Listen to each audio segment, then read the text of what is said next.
Estamos, bom, acho que temos aqui um sinalzinho que estamos ao vivo, professora Priscila, e estamos ao vivo, já olhei a página aqui.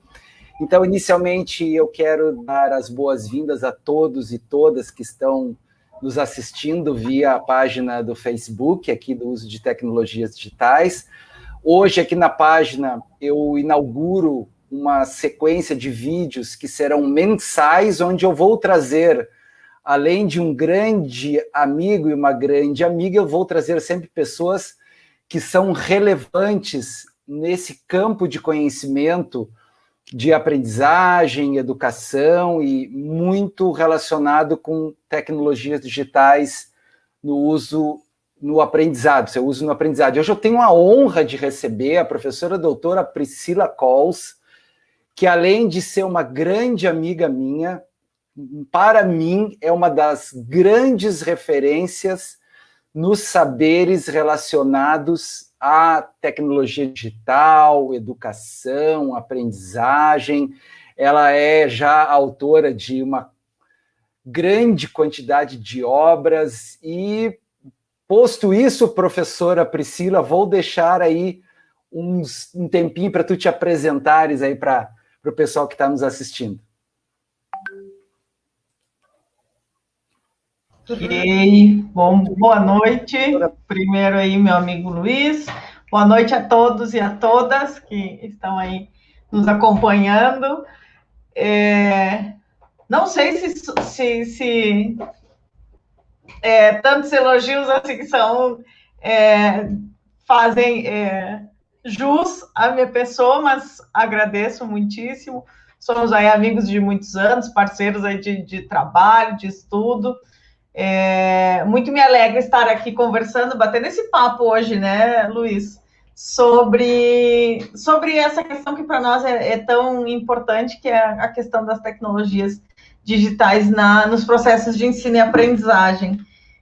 Hoje, e é muito bacana falar disso nesse momento, principalmente porque nós estamos aqui nesse mesmo ambiente, mas geograficamente estamos longe. Luiz está em Porto Alegre, eu estou em Brasília, e conseguimos fazer uma conversa mesmo estando distantes fisicamente. Então, já fica aí de início o que eu venho dizendo sobre essa questão, esse momento de saúde pública que estamos vivendo, que é realmente um momento bastante triste, doloroso por um lado, mas por outro, se podemos, não sei se podemos assim dizer, mas se tem algo de positivo nesse momento, para mim talvez nós termos sido forçados a adentrarmos nesse universo, nesse espaço das tecnologias e trazer essas tecnologias como apoio para os processos de ensinar e aprender, que há tanto tempo, desde lá na década de 1970, 1960 do século passado, alguns estudiosos vêm trazendo essa proposta, e muitos de nós, ou me coloco nesta seara, nós conversamos muito sobre, pesquisamos muito sobre, mas esse último passo, que é esse passo para se levar a tecnologia até a sala de aula, ele sempre foi adiado, postergado. Não, vamos adquirir um pouquinho mais de experiência, não, um pouquinho mais de ferramenta, um pouco mais de internet, e foi ficando. Só mais um pouquinho, para amanhã, não, depois de amanhã. E esse amanhã nunca chegou, e a pandemia veio e disse, bom, agora não tem mais amanhã. O amanhã é hoje e é agora, então é o que nós precisamos e necessitamos fazer. Então, é um pouco disso que a gente vai conversar, dizendo que tecnologia não vai salvar a educação, não vai resolver todos os nossos problemas em relação à educação, mas eu acredito fortemente que é um meio para nós podermos potencializar os processos de ensino e aprendizagem, salvo algumas questões aí que nós até podemos conversar, aí tem questões de acesso abismo entre os diferentes contextos, principalmente nesse Brasil continental, que é um ponto que nós precisamos conversar, mas isso não pode ser uma desculpa para não fazermos aquilo que podemos fazer.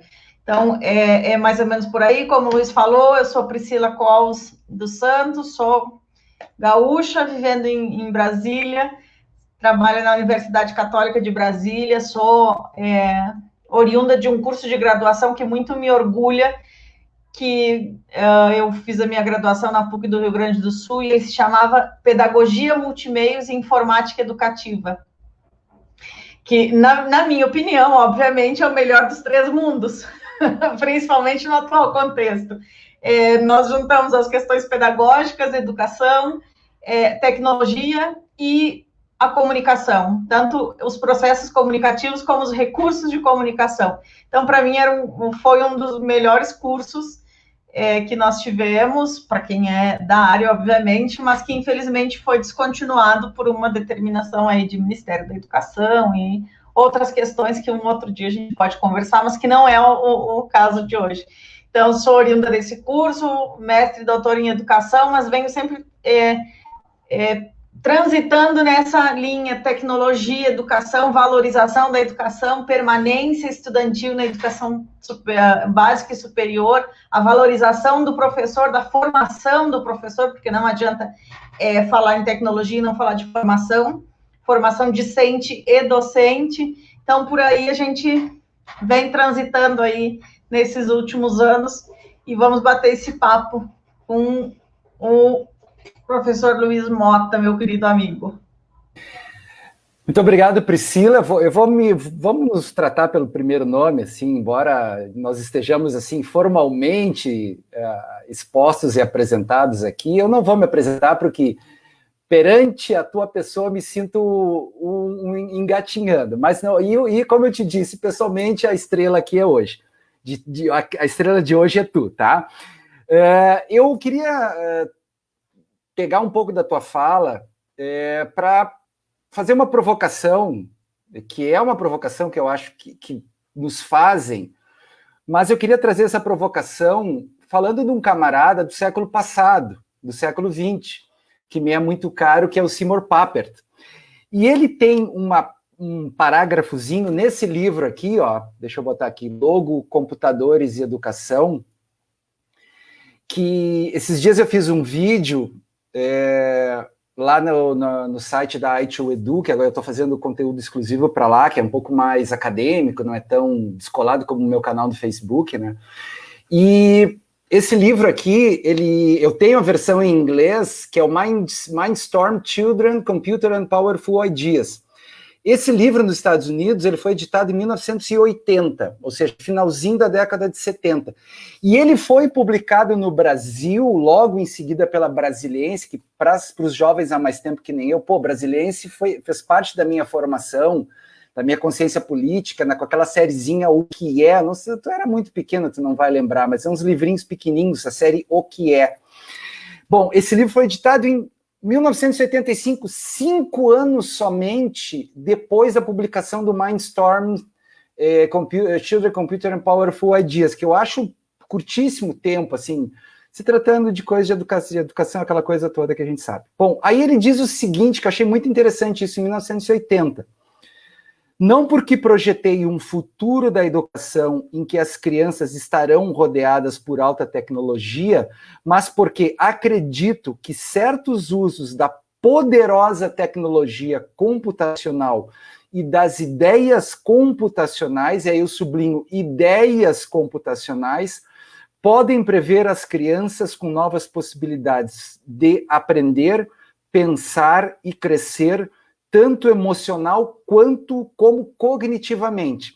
Então, Priscila, a provocação é a seguinte: esta previsão do professor Seymour Papert, tu acreditas que ela se confirmou ou está se confirmando? Em termos mais simples, mais polêmicos e diretos. Afinal, tecnologia digital ajuda ou não nos processos de ensino e aprendizagem?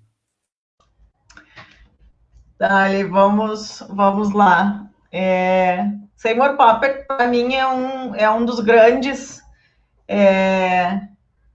que trouxeram, na verdade, foi o precursor dessa ideia de computadores e crianças,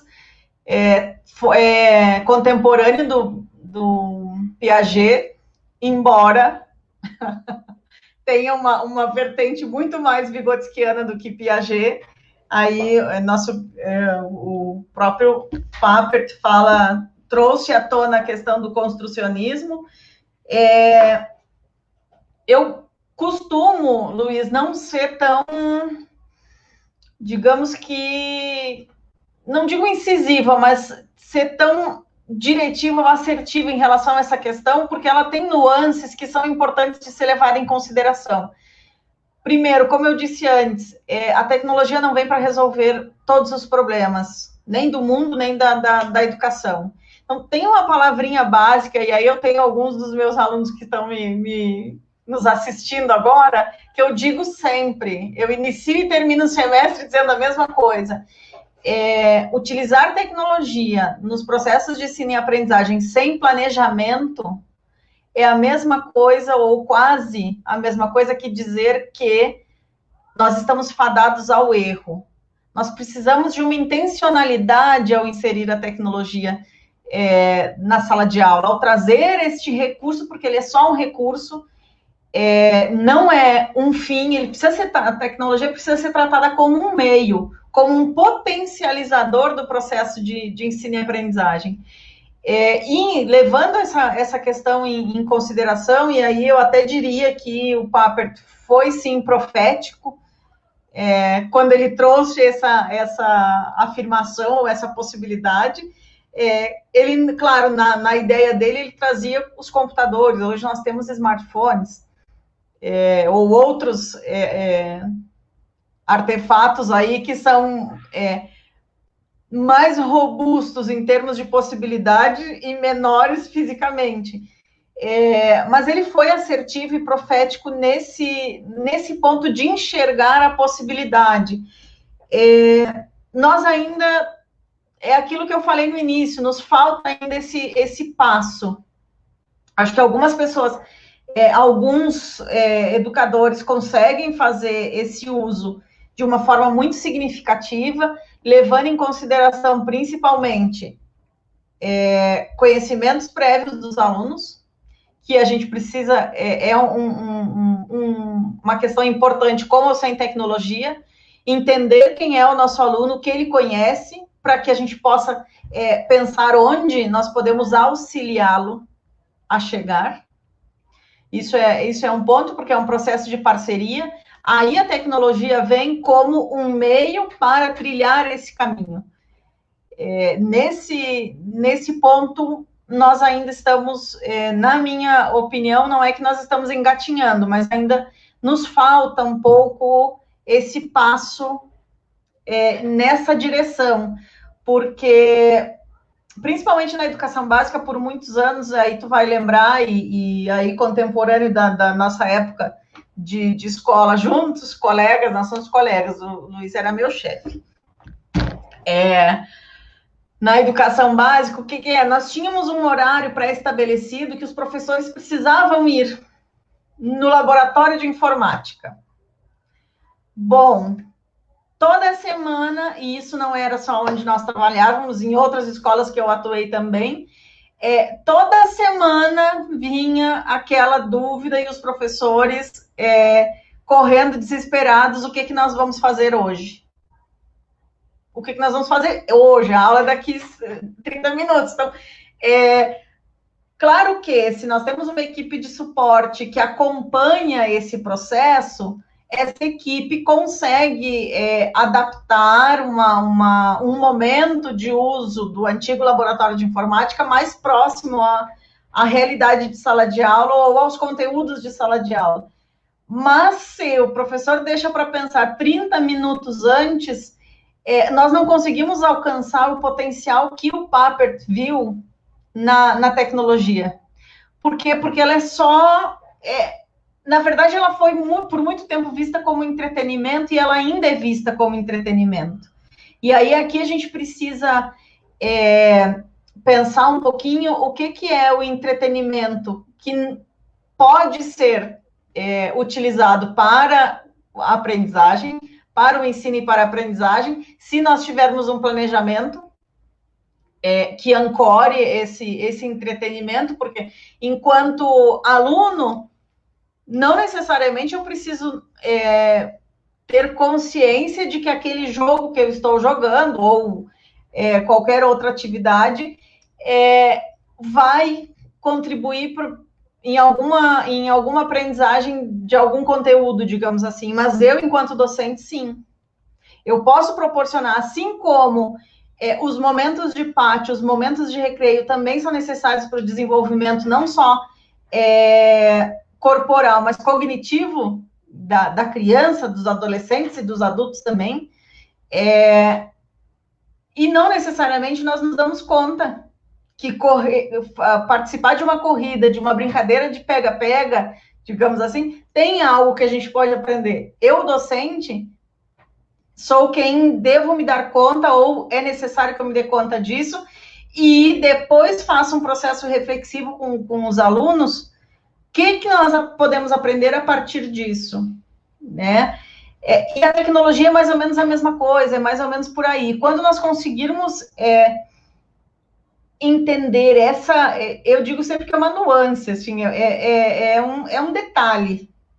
Quando a gente conseguir entender esse detalhe e fazer desse detalhe um algo mais no nosso fazer docente e termos a humildade de aprender com nossos alunos, porque a tecnologia tem muito disso. Eu, enquanto professor, estar aberto para que o aluno me ensine, ao mesmo tempo que eu possa ensinar alguma coisa com eles. Então, é um processo de troca, e na questão da tecnologia, essa troca, ela fica muito presente, muito clara. E aí, nós temos que vocês vão lembrar, obviamente, muitos de vocês vão lembrar, do degrau que tinha na sala de aula antigamente, não sei, em algumas escolas eu até acho que ainda tem, que o professor ficava um degrau acima dos alunos, né? Hoje, muitos dizem que é para o professor poder ver todos, enxergar a todos, mas a gente sabe que, né, não é exatamente assim. Então, a gente precisa descer daquele degrau e, bom, agora eu vou para perto dos meus alunos para aprender junto com eles. E aí, quando a gente conseguir isso, o Papert vai ter cumprido a sua profecia, digamos assim. Realmente, e ficando um pouco no Papert ainda, às vezes eu confundo quando eu vou citar, né, aquela mania que a gente tem de citar coisas, assim, até para dizer que a gente sabe, né, fica à vontade, para dizer que a gente sabe, e eu misturo Máquina das Crianças, esse que tu tá pegando aí, esse aí que tu tá pegando, eu confundo Máquina das Crianças com esse logo, porque essas duas obras, para mim, elas se complementam. E acho que é no Máquina, nesse aí, que o Papert fala lá de um professor que tinha medo, John, não sei se é no logo ou no Máquina das Crianças, eu misturo. Mas também no Máquina das Crianças eu tenho certeza que tem aquela metáfora, né, de pegar, metáfora de digressão, sei lá, de pegar um grupo de professores do século XIX, XVIII, um grupo de professores do século XVIII, trazê-los juntos, né, agora para o século XXI, levar os médicos, né, para um campo cirúrgico aqui, sei lá, aqui pertinho do Hospital de Clínicas, e o Papert diz assim, olha, eles até vão entender quando o médico fizer uma incisão, porque, né, ele vai saber que tipo de cirurgia está fazendo, mas no momento que, sei lá, vou adaptar, quando eu entrar numa cirurgia robótica, ele não vai nem saber. Ao passo que o professor, eu brinco, é só dizer assim, não bate nos alunos, só dá a tua aula, né? E ele vai conseguir dar aula, né? Se ele falar alguma coisa que é anterior ao período histórico dele, ele vai dar uma aula sobre a Revolução Francesa, ele vai conseguir dar aula. Mas falando nisso, Priscila, e pegando essas coisas que tu disseste, que são muito válidas a respeito das dificuldades que os colegas docentes têm em entender essa questão da tecnologia, eu queria que tu comentasse um pouco, porque tu também transita por essa área, na questão da formação dos professores.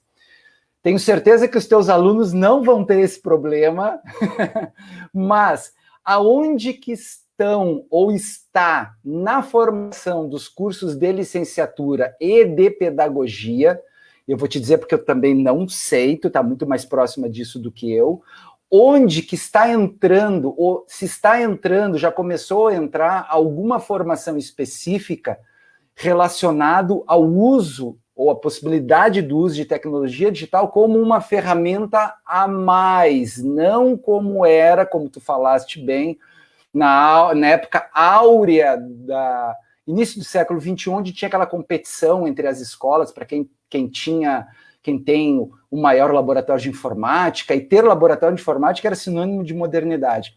Então, repetindo a pergunta, aonde que está a lacuna? Essa lacuna está começando a ser preenchida ou não? O que tu nos diz da tua vivência acadêmica, de ter produções também nessa área?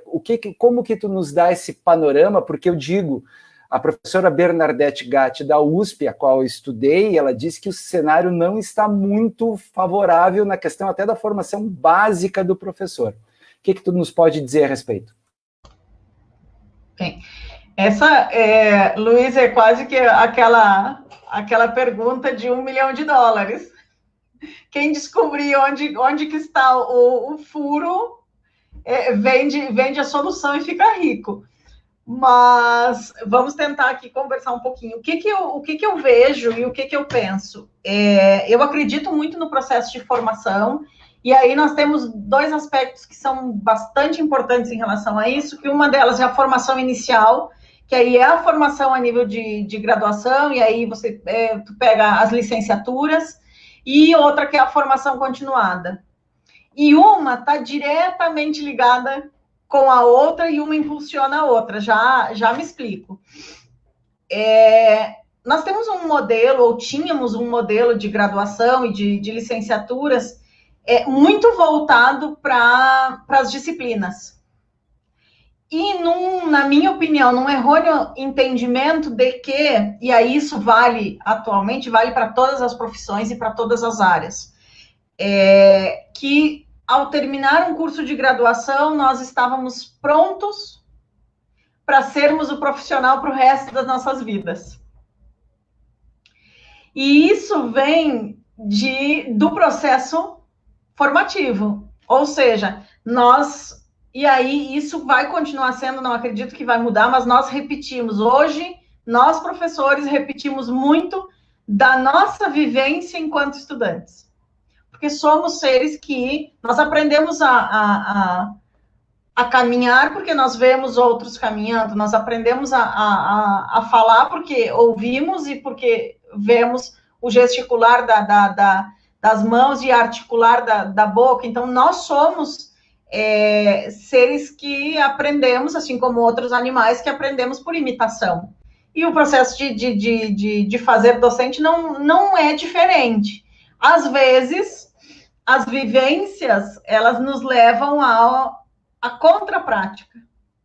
Ou seja, uma experiência ruim pode nos fazer transformar a nossa prática, ou uma experiência muito boa fazendo com que nós repliquemos isso ao longo da nossa formação.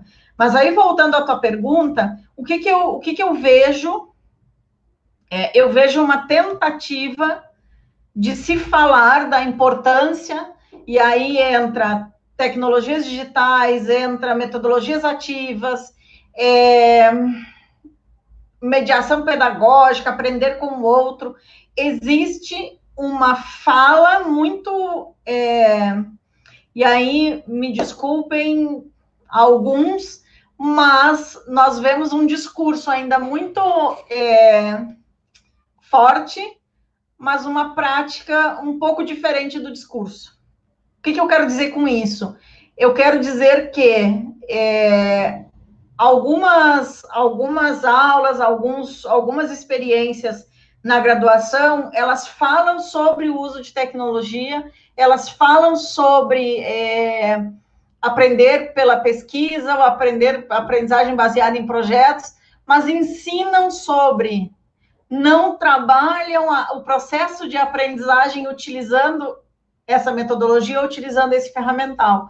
E aí eu digo isso porque eu acredito num processo de formação, seja ele formação inicial ou formação continuada, que seja realizado com aquela experiência do aprender fazendo. Não é que eu não vou, eu posso falar sobre tecnologia no processo de ensino e aprendizagem, mas se eu inserir a tecnologia no processo de ensinar sobre tecnologia, deu para entender? A aprendizagem vai ser muito mais rica, inclusive o processo de ensino, e aí a gente articula como 2 processos diferentes, mas complementares, porque o processo de ensino nem todo ensino tem como resultado a aprendizagem, e vice-versa, mas quando nós aprendemos fazendo, e aí eu vou aproveitar o espaço para fazer uma propaganda, na minha dissertação de mestrado, eu e a professora Lúcia Girafa escrevemos esse livro, sobre, o nome do livro é Trajetórias, Personalização da Aprendizagem em Cursos à Distância. Essa foi uma experiência em cursos à distância, mas esse livro fala de uma formação de professores para o uso de tecnologia, na qual a proposta de formação foi toda ela tinha um início organizado e planejado, a partir do ingresso dos professores e estudantes no curso. Nós conhecemos as diferentes realidades, os conhecimentos prévios desses docentes e as necessidades ou aquilo que eles gostariam de aprender a curto prazo sobre tecnologia. A partir disso, nós montamos, então, o segmento do curso, ou seja, a trajetória do curso, e nesse curso, nem todos os professores faziam as mesmas atividades ao mesmo tempo. Por quê? Porque as necessidades eram diferentes. Nós estávamos num mesmo espaço virtual, na verdade, em que nós aprendíamos coisas diferentes, ou seja, o processo formativo foi personalizado para cada um, e essa personalização tinha um momento de, digamos que, compatibilização das aprendizagens, ou seja, aquele que estava mais avançado acabava auxiliando ou ajudando aquele que, às vezes, até pensava que estava num processo um pouco mais atrasado, entre aspas. Então, foi um trabalho bastante rico e foi muito satisfatório promover esse curso dessa maneira, justamente porque nós entendemos que cada um de nós tem tempos diferentes, aprendem de maneira diferente e tem necessidades diferentes, ou seja, eu trabalho com pedagogia, o Luiz trabalha com sociologia, aí eu tenho outro professor que é de matemática, um outro que é de português, todos nós queremos aprender a usar tecnologia, pensando agora num contexto de uma sala de aula, de uma escola, que tem professores de diferentes disciplinas, e nós precisamos fazer uma formação. Vamos fazer, ao invés de fazer uma formação expositiva, vamos fazer uma oficina, vamos fazer uma formação que os professores possam trazer seus materiais. Bom, eu quero aprender a utilizar, sei lá, o Scratch, que é um programinha para ensinar lógica de programação. E para programar, obviamente, porque dá para fazer alguns jogos, inclusive, com o Scratch. Nós vamos aprender a ferramenta Scratch juntos, mas cada um vai programar algo para a sua área de atuação, para a sua área de conhecimento. Vamos trazer um programa mais simples. Eu quero usar, ou seja lá, apresentações do Google, PowerPoint, Canva. A ferramenta em si, ela é uma coisa. A gente pode aprender a ferramenta junto, mas eu preciso experienciar essa ferramenta. Eu não posso querer aprender. Na verdade, eu até posso querer aprender. Eu como, eu como formadora, a minha base como formadora, tá, gente? É o meu entendimento de processo formativo. Eu gosto de trabalhar com oficinas em que cada participante, cada professor possa colocar a mão na massa e vivenciar aquilo que está aprendendo. Para mim, isso é importante enquanto formadora. Para outros, pode ser que só ouvir já é necessário, ou vendo os exemplos das telas é suficiente. Como nós estamos trabalhando com um processo formativo para formadores, porque, na verdade, quando nós atuamos na licenciatura ou trabalhamos com formação de professores, nós estamos formando os formadores, que formam aqueles que são os alunos da educação básica.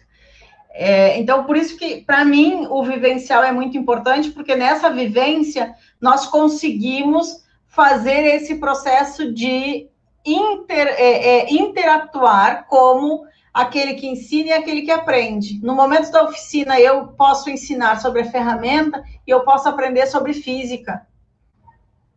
Eu não sei, não é da minha área, mas eu posso estar predisposta a aprender, e aí, nesse processo, quando eu, enquanto formador, ou quando eu, professor, lá da educação básica, me apresento aberta ou aberto, predisposto a aprender com um aluno, gente, vocês não têm ideia o que eu aprendia com os alunos da educação infantil, que dizem coisas, porque ao longo dos anos a gente acaba tendo filtros, né?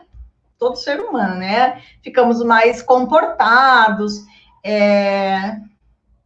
somos seres sociais, mas aí tem outras questões também, né?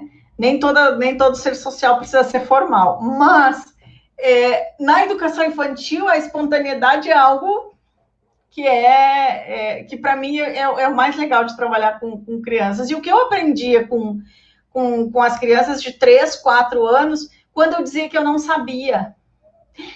Prof, tu não sabe? Não. Vamos ali procurar? Quando a gente diz, eu me lembro que a gente usava isso lá, sei lá, 2000, eu acho. Tinha o tal do coelho sabido. O coelho sabido para trabalhar com muito antigo, para trabalhar com as formas geométricas. Eu acho que a Sabrina, você, Sassá.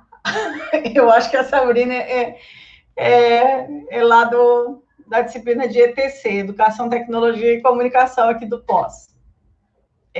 Abração, gente.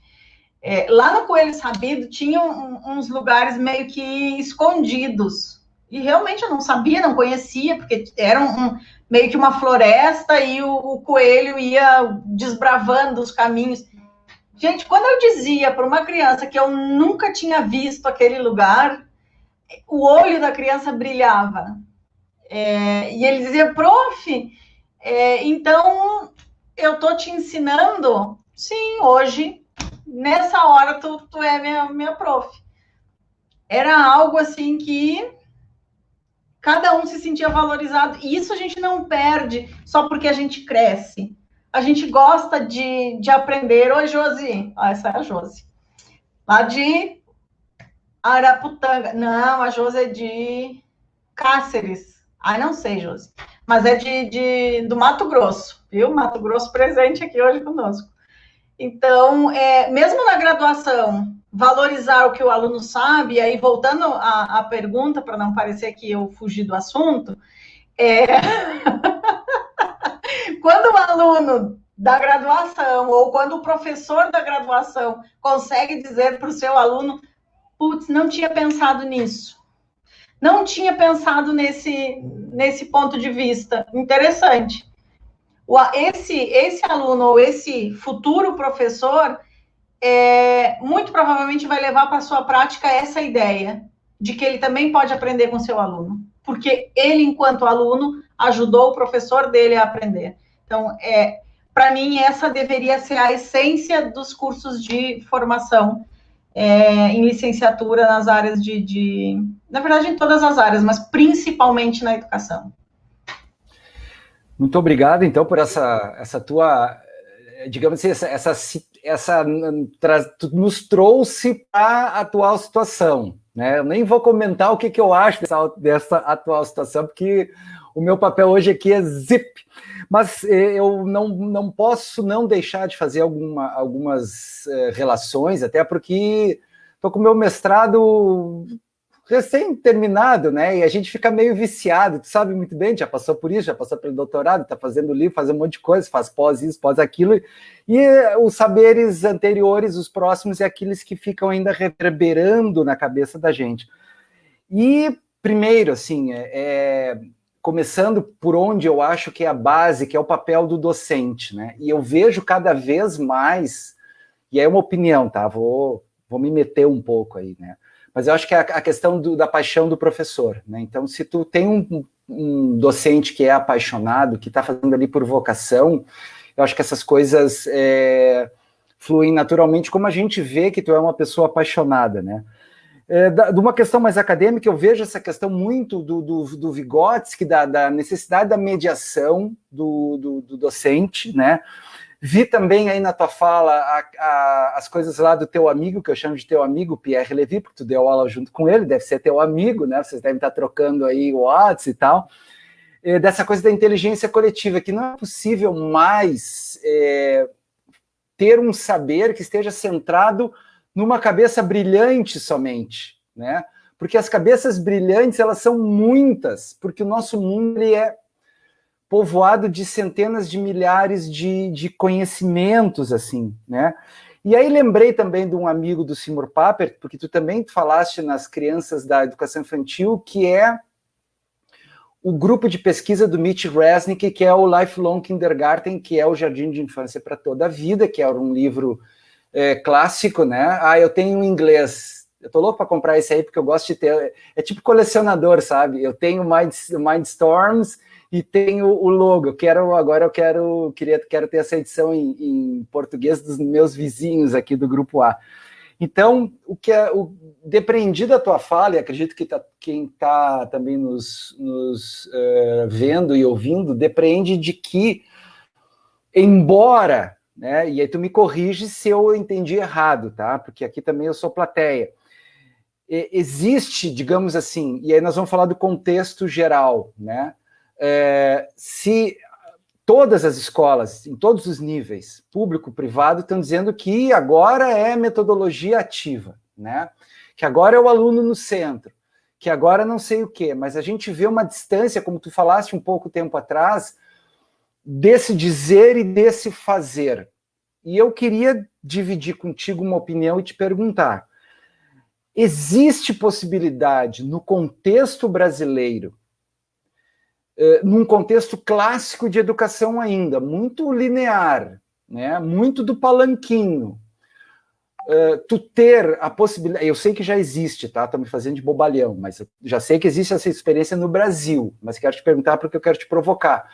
Existe a possibilidade da gente ter uma sala de aula sem barreiras, onde nós tenhamos 3 ou 4 professores, com alunos de todas as séries misturados, e um aprendendo e um ajudando o outro, no atual contexto da educação brasileira, e vou te dizer uma coisa que é muito simples. Iniciou um projeto de aprendizagem criativa, vamos dizer lá, puxando a brasa para o lado do Mitch Resnick, né? Nossa, chegou lá, passa pelo Fundamental 1, consegue passar pelo Fundamental 2, mas aí chega no ensino médio, e a gente tem essa coisa chamada vestibular, que eu já disse também num vídeo, que é um concurso, e um concurso não é para saber se tu sabe, é para te eliminar. Tu achas que a gente tem possibilidade, e se a gente tem possibilidade, em quanto tempo da gente ter essa realidade nas escolas, onde os muros literalmente serão quebrados? O que tu acha disso? Uau! Vocês viram, né, gente? O Luiz tá pegando pesado comigo hoje. Porque ele ele disse que ele é plateia, mas vamos lá, eu não vou fugir da raia. Luiz, voltando um pouquinho nessa questão do Mitchell Resnick, que eu acho que acho não, é bem pertinente para os dias atuais, e aí, como tu bem falou, essa questão, a gente precisa, eu não gosto e não gosto mesmo, aqui eu vou dizer que não gosto mesmo de denominar essas metodologia X, o uso de Y como modismo. Eu acho que mesmo nesse modismo, o que falta, não é que o que falta, é o que é necessário é encontrar o potencial e o sentido. E aí o sentido, para mim, vem um pouco da paixão. E aí tem um aluno nosso aqui, que é o Braga, que em uma disciplina, Braga, se tu estiver por aí, me desculpa, mas ele foi apelidado de amor. Porque a disciplina era de inclusão educativa. E aí ele sempre trazia essa questão do amor, do quão necessário é o amor, a paixão pela profissão, porque nós, querendo ou não, eu não estou dizendo, e aí tem a crítica do professor sim, tia não, concordo, nós não somos tios e tias, nós somos professores, somos profissionais docentes, mas nós temos ou teríamos que ter amor pela profissão, porque nós estamos trabalhando com pessoas. Na minha concepção, não há como fazermos educação sem laços afetivos. E essa questão da escola sem muros, eu acredito muito que passa por essa questão dos laços afetivos, da afetividade, do potencial criativo e aprendente dos nossos alunos e de ensinar também. Porque a ideia, e aí tem algumas escolas, inclusive escolas públicas no Rio de Janeiro, que trabalham com essa ideia podemos dizer, de nucleação, não seriado, mas que, claro, atendendo uma questão curricular, que nós ainda trabalhamos com um currículo muito fechado, e aí tentando responder um pouco essa tua provocação, porque não é uma pergunta, é uma provocação.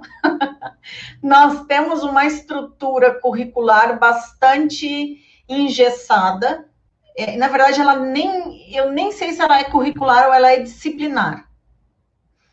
Eu não vou fechar essa questão, porque isso é uma discussão para um outro momento.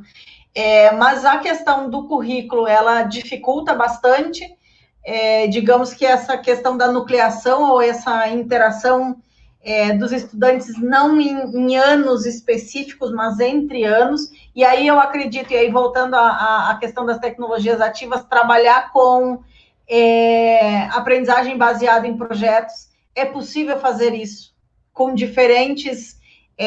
diferentes anos, diferentes níveis de conhecimento, justamente porque, por exemplo, alunos do 5º ano podem ajudar do 1º, do 2º ano, desde que este estudante também seja formado para isso.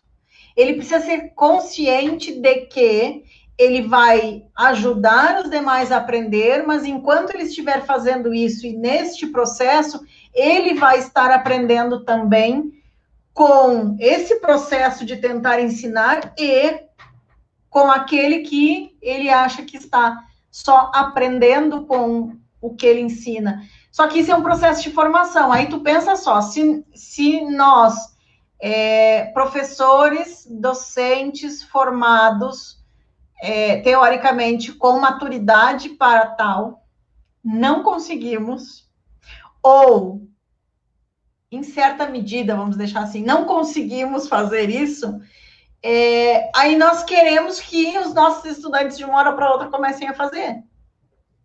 Aí não dá. Se nós não vivenciarmos, por isso que eu volto na questão da formação. Eu acredito muito na questão da vivência. Se eu quero trabalhar com aprendizagem baseada em problemas, eu preciso vivenciar isso na prática. Não são só os livros que vão me ensinar. Os livros vão me ensinar, sim, vão me ensinar as teorias. Mas eu vou praticar com quem? Vou praticar com os meus alunos? Não.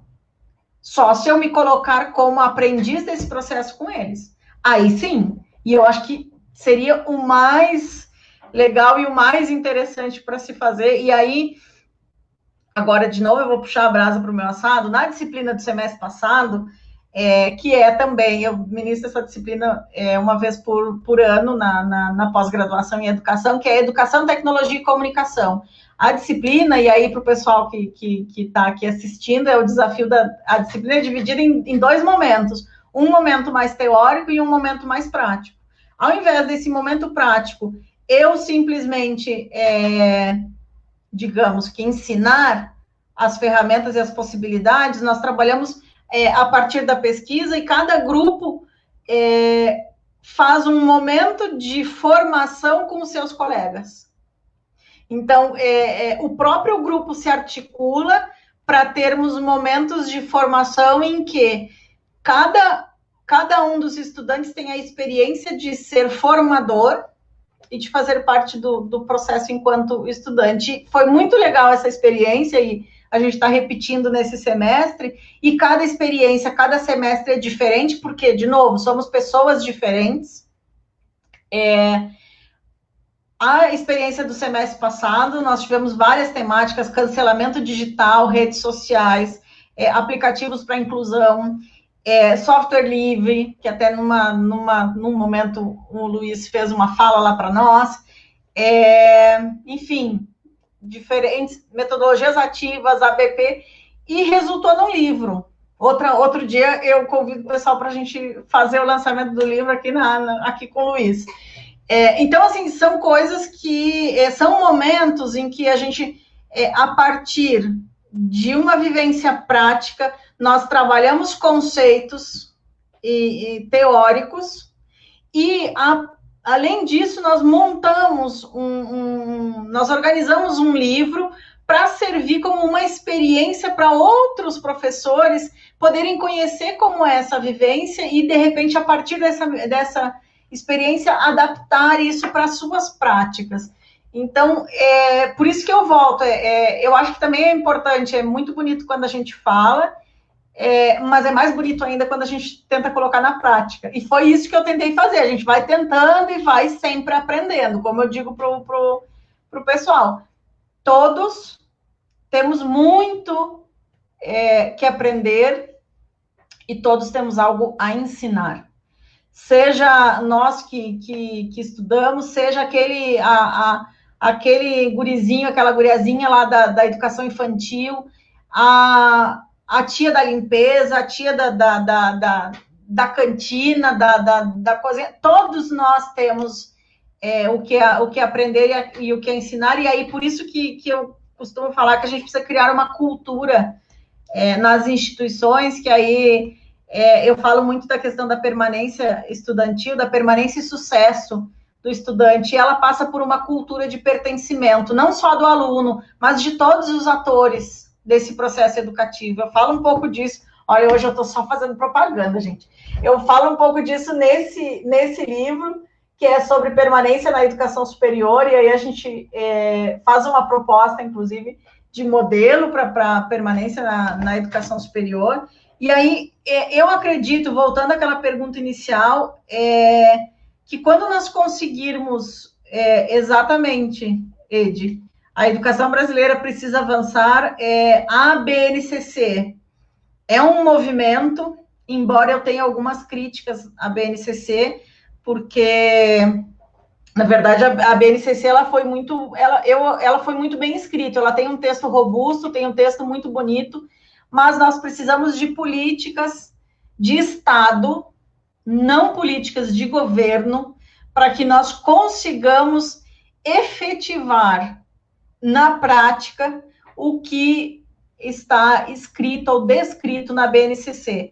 Porque nós temos uma BNCC que ela é muito interessante,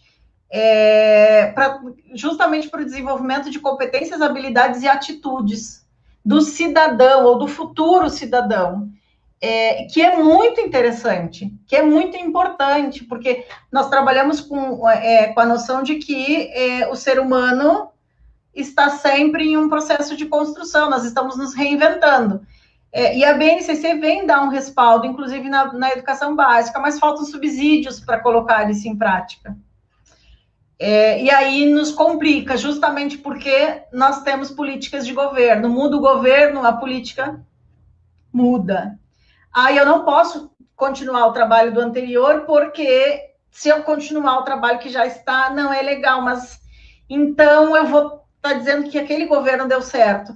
Não é isso, gente. Não existe um governo ou outro governo, nós somos um país e nós precisamos de uma política que seja de Estado, que tenha continuidade e que ela possa, sim, ser adaptada ou possa ser melhorada, reinventada, assim como nós, seres humanos, nos reinventamos e a pandemia veio para isso.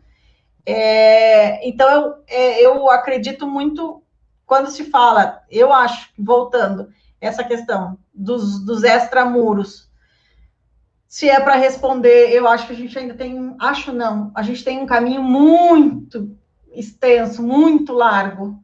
Existem experiências assim que pipocam, acredito que seja um pouco mais, um pouco mais viável na educação privada, mas aí a gente tem os estándares e nós temos aí a prova de seleção, porque é uma seleção mesmo o Enem, é uma seleção, sim. Não digo que não tenha que haver algo, porque não tem para todo mundo, infelizmente.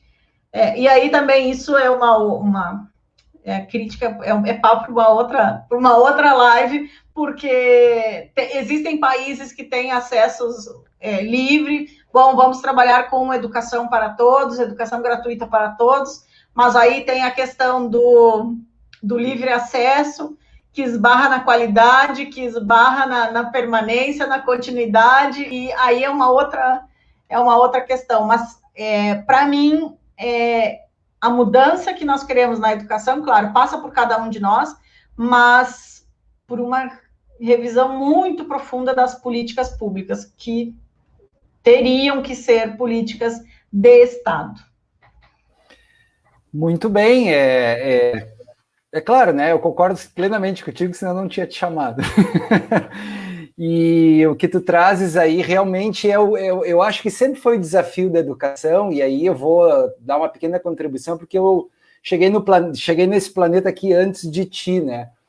E o que eu reparo, desde que eu adquiri alguma consciência a respeito das coisas, e muito interessado no progresso da humanidade, humanista que sou, eu vejo justamente isso, assim, que a educação ela não é uma política de Estado, e mesmo em governos que promoveram minimamente a educação, ela ainda não evoluiu aquilo que a gente gostaria de evoluir. Mas, para nos consolar e abdicar um pouco da nossa modéstia, eu acredito que nós, eu e tu e muitos outros, teus alunos, professores que vieram antes da gente, estão plantando isso. E a gente sabe que não vai ser para amanhã que isso vai acontecer. Então, essa semente, essa insistência que a gente faz, esse momento aqui, ele planta uma semente, né? E à medida que o tempo vai passando, eu acredito que essa semente vai dar frutos. Por incrível que pareça, a gente já está indo para o final dessa live. Olha só, né? E eu não posso deixar de trazer essa questão do uso das tecnologias digitais no atual contexto da pandemia. Tu já trouxeste lá, e é uma coisa que a gente concorda e escutamos falar várias vezes dos nossos mentores, dos nossos mestres e de outros professores também, dizendo que agora é o grande momento para que os professores e professoras entendam o potencial de uso das tecnologias digitais. A pergunta provocação, óbvio, de novo, né? Para que a gente termine essa live hoje, porque eu já vi que a gente pode conversar futuramente só sobre planejamento de tecnologias digitais. Aí a gente pode fazer um ping-pong aí e tal, né? Porque, tu sabe, minha dissertação foi sobre isso. E então, agora, sim, nessa pandemia, Priscila, da tua experiência, né, da tua vivência, tu acreditas que sim, a pandemia é que empurrou os colegas para o uso, né, obrigatório de tecnologias digitais? É essa interface que a gente tem aqui. Os professores, eles estão conseguindo potencializar, a pergunta é bem chata mesmo, né? Um dia tu vai fazer uma live comigo, aí tu vai também me bombardear. Isso eu sei que vai ter a volta, eu sei. Tu acreditas que nós estamos vivenciando uma outra espécie de substituição, substituição pensando lá no Rubem Puntedura do SAMR, né? Ou realmente está acontecendo algum progresso? Quais são as tuas percepções depois de um ano e um pouco com a pandemia e o ensino, a aprendizagem mediado totalmente pelas tecnologias digitais de informação e comunicação? Esse é o papo para a gente terminar aqui, para deixar com um gostinho de quero mais para o pessoal que está vendo aí. Legal, Luiz. Essa aí é outra pergunta que dá uma live. Só essa pergunta é uma live. Por quê? Eu acredito que há uma vontade, há um desejo de muitos de fazer realmente dar certo, de fazer diferente, de tentar potencializar esse processo. Mas também existe uma outra parte que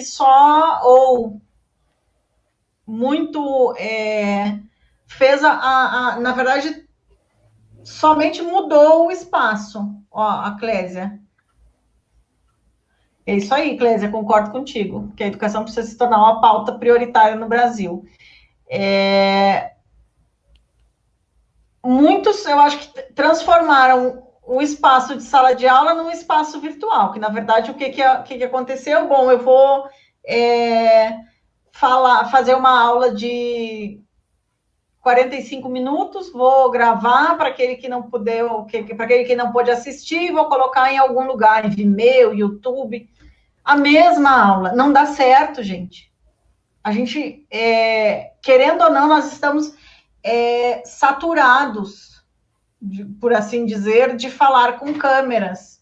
Eu particularmente, quero muito poder voltar para uma sala de aula onde eu possa encostar no ombro, encostar no braço dos colegas, dos alunos, porque o toque faz diferença, se sentir vivo, se sentir próximo daqueles que nós estamos falando, para sentir as reações, isso para mim faz toda a diferença.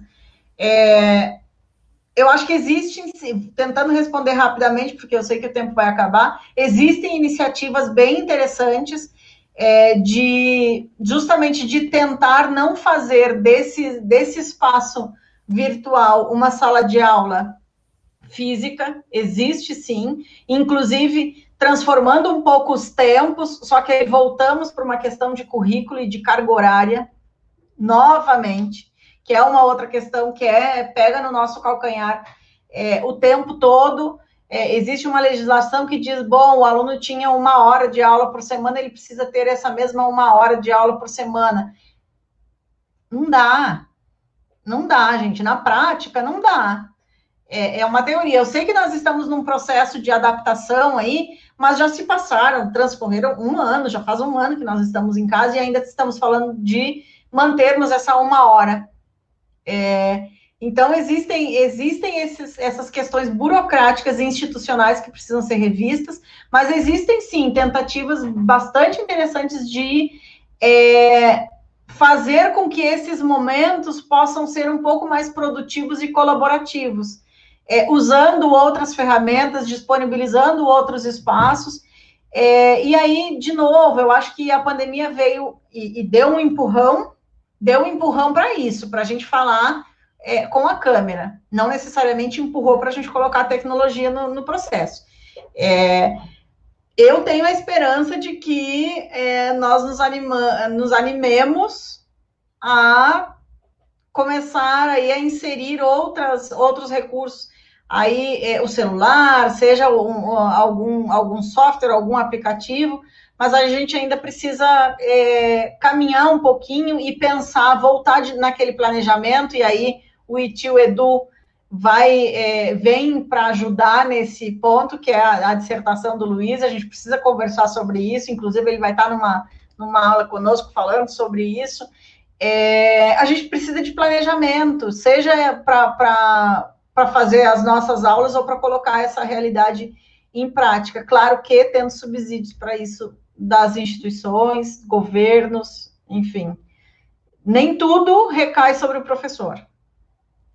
Temos que cuidar para não culpabilizar o professor de não fazer. Isso é um outro assunto. Isso é uma outra conversa. Nossa, e tem assunto, né, Priscila? Nossa Senhora. Então, eu acho, assim, só para complementar a tua fala, dentro do meu papel aqui, embora o professor não possa ser culpabilizado, eu vejo que nesse momento ele é a chave dessa mudança aí, né? Então, a partir de uma mudança interna, eu acho que a frase é professor-aprendiz, que lá o Papert já dizia, né? De se desfazer de uma roupa de profeta, descer do estrado, dizer não sei, que bom que tu me ensinou, né? Isso tanto eu como tu, a gente já vivenciou, e a gente vê, assim, a alegria, aquela sinergia, aquele elo mental que se cria quando a gente está nesse ambiente onde todo mundo está aprendendo, né?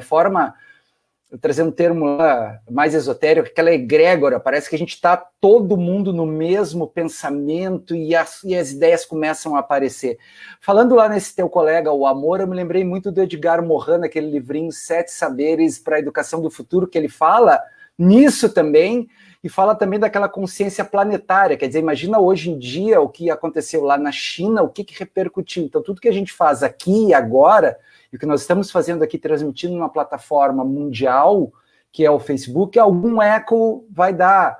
O pessoal perguntou se essa live vai ficar gravada aqui na página, vejam, revejam. Escutar a Priscila é um aprendizado sempre, eu aprendi muito hoje, eu quero te agradecer de coração a honra que tu me deste em estar aqui comigo, nesse meu espaço do Facebook, que tem esse objetivo de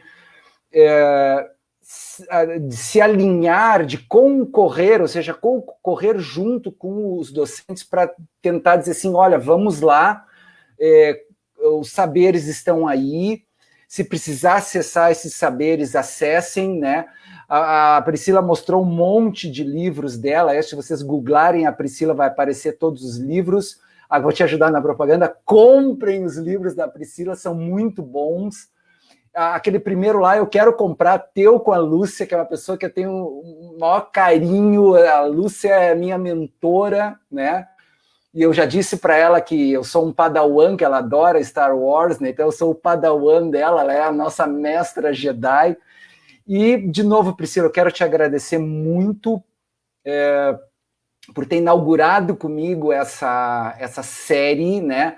Tu é uma pessoa muito importante na minha formação, eu tenho muito orgulho de ser teu amigo, muita alegria de ver o teu progresso, esse teu protagonismo está se tornando aí uma referência, se tornando não, já é uma referência nesse campo educacional, e aquela coisa que eu digo como músico de punk rock que eu sou, né? É muito legal tu poder tocar junto com os teus ídolos, ou poder ter os teus ídolos junto contigo, assim, numa estrada juntos também, isso é muito bacana.